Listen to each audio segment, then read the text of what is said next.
Oo. Ayan guys, umuulan. Pupunta po kami sa Wala na pala si Juan, ano, yung mall. di ba nung nawala si Yeah. Pastor Sam yung Si Pastor Cabal. yeah, Pastor Cabal.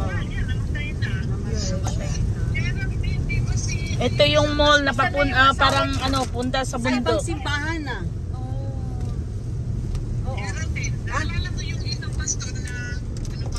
Si Pastor Pete. Ha?